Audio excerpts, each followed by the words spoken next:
صلی اللہ صلی اللہ صلی اللہ۔ تو وہ جو الزامات لگتے ہیں ان کی جلدی جلدی میں 2-3 قسمیں بتا دوں۔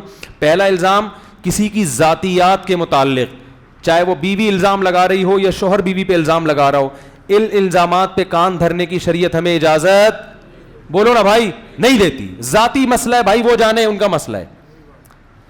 لوگ ایک دم آتے ہیں، دیکھیں وہ سچ کہہ رہی ہے، اس کے پاس اسے بولیں گے بتاؤ تمہارے پاس کیا ثبوت ہے، تمہارے میاں ایسے ہیں، میاں سے پوچھیں گے تمہارے پاس کیا، بھائی تمہارا کیس ہی نہیں ہے، یہ کیا خیال ہے، تمہارا مسئلہ ہی نہیں ہے، علیحدگی ہو گئی، ختم۔ ایک بزرگ تھے نا، بیوی سے جھگڑا رہتا تھا، لوگوں نے پوچھا کیوں لڑتے ہیں اپنی بیوی سے، کیوں جھگڑا رہتا ہے، آوازیں بلند ہوتی ہیں، انہوں نے کہا بھائی بس ہمارا آپس کا مسئلہ ہے۔ بالآخر طلاق ہو گئی۔ جب طلاق ہوئی ہے تو پھر لوگوں نے پوچھا بھی طلاق کیوں دی، تو انہوں نے کہا ہمارا آپس کا مسئلہ ہے۔ تو لوگوں نے کہا کہ حضرت پہلے بھی برائی نہیں کر رہے تھے اب بھی، انہوں نے کہا پہلے میری بیوی تھی، برائی کرتا تو عزت کا جنازہ کس کا نکلنا تھا، میرا، کہ لوگ کہتے ہیں اس کی بیوی ایسی ہے۔ اب جب میں نے طلاق دے دی ہے، اجنبی بن گئی ہے، تو اجنبی عورت دنیا میں کروڑوں عورتیں، ان میں سے ایک یہ بھی عورت ہے، دنیا میں پتہ نہیں بہت کچھ صحیح بھی ہو رہا ہے، بہت کچھ غلط بھی ہو رہا ہے، تو مجھے کیا وہ کیسی تھی کیا تھی۔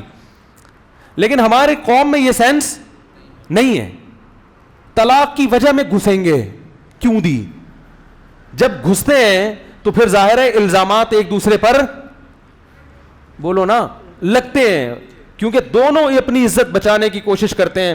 اور ہمارے معاشرے کا مزاج لوگوں کو معلوم ہے کہ اپنی عزت بچانے کے لیے دوسرے کو معاشرے میں ذلیل کرنا انتہائی ضروری ہے۔ آج کل جو مارکیٹ میں چل رہا ہے نا، وہ یہ چل رہا ہے کہ اپنی عزت جبھی بچے گی جب دوسرا کیا ہو جائے گا، ذلیل ہو جائے گا۔ تو وہ اس کو ذلیل کر رہا ہے اور یہ اس کو ذلیل کر رہا ہے، اور لوگ بیٹھ کے درمیان میں کیا کر رہے ہوتے ہیں، فلم دیکھ رہے ہوتے ہیں، تماشا، ابے اس نے یہ بولا، ابے اس نے یہ بولا، ابے وہ دیکھو، ابے وہ دیکھو۔ بھائی علیحدگی ہو گئی، ختم۔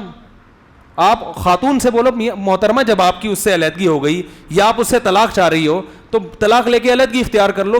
کیا تھا کیا نہیں تھا، وہ آیا نا جمائمہ خان کا عمران خان کے خلاف، مجھے نہیں پتا عمران خان اچھا آدمی ہے برا آدمی ہے، یہ میرا ٹاپک نہیں ہے، میں پہلے بہت سارے کلپ بھگت رہا ہوں، تو مجھے بھی لوگوں نے کہا کہ وہ جمائمہ خان کی کتاب پڑھیں، اس نے عمران خان کے راز اٹھا لے۔ میں نے کہا اس خاتون سے بولو تیری کو جب طلاق ہو گئی ہے تو کہیں اور شادی کر، ٹھیک ہے نا، تجھے کیا ضرورت ہے وہ کیسا تھا، اور کتاب لکھ رہی تھی اس وقت لکھتی، اول تو اس وقت بھی غلط تھا۔ اگر عورت کو اپنے شوہر کے بارے میں برائی کا علم ہو، کسی سے مشورہ لینے کے لیے بتائے، وہ تو ایک الگ بات ہے کہ بھئی یہ ایسے آدمی سے جو راز فاش نہ کرے، وہ تو ایک الگ چیز ہے، لیکن اس کو معاشرے میں ذلیل کرنے کا کوئی تک، بھئی خراب ہے تو آپ علیحدگی لے لیں اس سے، چپکے سے پتلی گلی سے نکل لیں۔ آپ بیوی آپ کی خراب ہے تو آپ آرام سے اس کو چھوڑ دیں، معاشرے میں ذلیل کرنے کی کوشش نہ کریں۔ حضرت عویمر عجلانی رضی اللہ تعالی عنہ نے اپنی بیوی کو زنا کرتے ہوئے اپنی آنکھوں سے دیکھا، صحیح بخاری کی حدیث ہے، نبی کے پاس آئے، یا رسول اللہ میری بیوی نے زنا کیا ہے، آپ غضبناک ہو گئے، فرمایا گواہ نہیں ہے، تمہاری پشت پہ کوڑے لگیں گے، اور اپنے چہرے کو پھیر لیا آپ صلی اللہ علیہ وسلم نے، ناراضی کا اظہار کیا۔ علامہ نووی نے لکھا اس سے اس طرز عمل میں نبی نے بتا دیا کہ نبی کو یہ بات اچھی نہیں لگی کہ آپ اپنی بیوی کو دیکھا ہے تو مجھے آ کے کیوں بتا رہے ہو، حالانکہ نبی تو مربی تھے،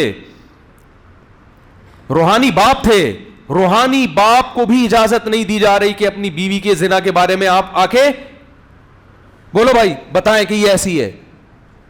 علامہ نووی نے لکھا ہے اس کے تحت کہ اس صورت میں نبی نے طرز عمل نے بتا دیا، بھائی آپ نے دیکھا ہے طلاق دے کے بولو بھائی چپکے سے اس کے راز کو فاش نہ کرو، فارغ کر دو، بھائی نہیں، لوگ پوچھیں کیا مسئلہ، بھائی ہماری نہیں بن رہی تھی آپس میں، ختم، بھائی نہیں بن رہی تھی، کیونکہ اگر اس سے برائی ہوئی ہے تو توبہ کا آپشن بھی ہے کہ نہیں ہے، یا توبہ کا دروازہ بند ہو گیا،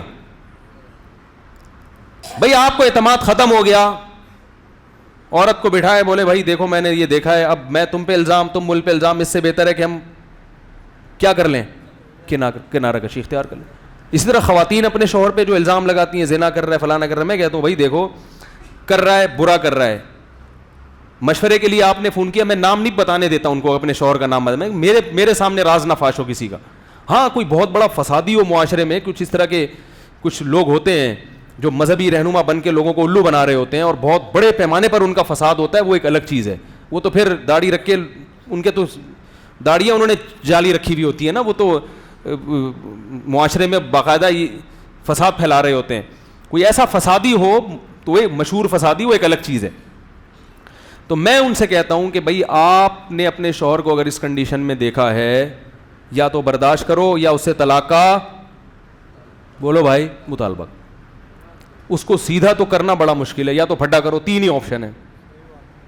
میں کہتا ہوں یا تو پھڈا کرو, میاں سے پھڈا کرو, بھائی کیا کر رہا ہے بھائی تو, انسان کا بچہ بن. پھڈا کرو کہہ نہیں, پھڈا کریں تو وہ طلاق کی دھمکیاں دیتا ہے, اور یہ تو میاں تو اس قسم کے خراب ہوتے ہیں, وہ اتنے نیک تھوڑی ہوتے ہیں کہ ان کو سمجھائیں تو کہیں گے بیگم آپ کا بہت شکریہ, آئندہ بھی یہ نصیحت کا پروگرام چلتا رہے تو بہت اچھا ہے. تو میں نے کہا بھائی پھڈا کرو, گھر میں چیزیں اٹھا کے پٹکو, یہ تو کرنا ہے, یہ تمیز سے کون مانتا ہے آج کل. ایسی خواتین دیکھو کیسے الٹے مشورے دے رہا ہوں میں. وہ کہتی ہیں اس کے ناجائز تعلق. میں کہتا ہوں اٹھاؤ برتن توڑو, جب گھر میں آئے نا, اللہ کی قسم ایسے مشورے دیتا ہوں میں, چاہے آپ اس پہ کچھ بھی کمنٹس کریں. خاتون کہتی ہے میرا میاں کے غلط تعلقات ہے, میں کہتا ہوں توڑ دو گھر میں جتنے برتن ہیں, آئے گھر میں بولو اٹھا کے پھینکو, بولو یہ میں شریف زادی ہوں. بچوں پہ کیا اثر پڑے گا جب ان کو پتا چلے گا, یہ گھر میں برداشت نہیں ہوگا, توڑو پھوڑو, یہ کرو, ایسی کی تیسی روٹ کے چلی جاؤ. اور اگر یہ نہیں ہو پا رہا آپ سے, آپ میں دم نہیں ہے توڑنے کا برتن, کانپ رہی ہیں آپ, ہمت ہی نہیں ہے, تو پھر کیا کرو بھائی. بسوں کے پیچھے لکھا ہوتا ہے تپڑ ہو تو پاس کرو ورنہ برداشت کرو, لکھا ہوتا ہے نا. ٹرک پوری سڑک گھیر کے جا رہا ہوتا ہے, بڑے بڑے ٹرالر دیکھے ہم نے, پوری سڑک گھیر کے جا رہے ہوتے ہیں, نیچے بیچارہ رکشہ والا جو ہے نا وہ ادھر سے کوشش کر رہا ہے, نکل نہیں رہا, تو اس نے پیچھے اور رکشے والے کو سڑانے کے لیے لکھا ہوتا ہے تپڑ ہے تو پاس کر ورنہ برداشت کر. کیونکہ جب تیرے میں تپڑ ہی نہیں ہے نکلنے کا تو پھر برداشت کر, اسی کے پیچھے خراما چلتا رہے آرام سے. تو میں ان خواتین سے کہتا ہوں یہ کرو, وہ کہہ رہی ہیں یہ نہیں کر سکتے ہم. تو میں کہتا ہوں یا تو برداشت کرو, نہیں ہو رہا, ناقابل برداشت ہے, تو طلاق لے کے علیحدگی. اس کے علاوہ آپ کے پاس کوئی آپشن نہیں, کیونکہ میں نے کہا اس کو ذلیل کرو گی, نقصان آپ کے بچوں کا ہوگا. نقصان کس کا ہوگا؟ ساری زندگی لوگ تانے دیں گے ان بچوں کا باپ ایسے تھا. بیٹیوں کا تو اور بڑا نقصان ہوتا ہے, ان کے رشتوں میں پرابلم ہوتی ہے, اور کوئی آپشن نہیں ہے. تو اعتدال کی راہ سے ہم کیا ہو گئے میرے بھائی, ہٹ گئے ہیں. مفتی طارق مسعود صاحب کے بیانات سننے کے لیے YouTube سبسکرائب کریں, اور اگر آپ لائیو ویڈیو کو کبھی بھی مس نہیں کرنا چاہتے ہیں تو سبسکرائب کرنے کے بعد بیل آئیکن پہ کلک کرنا مت بھولیں. جزاک اللہ.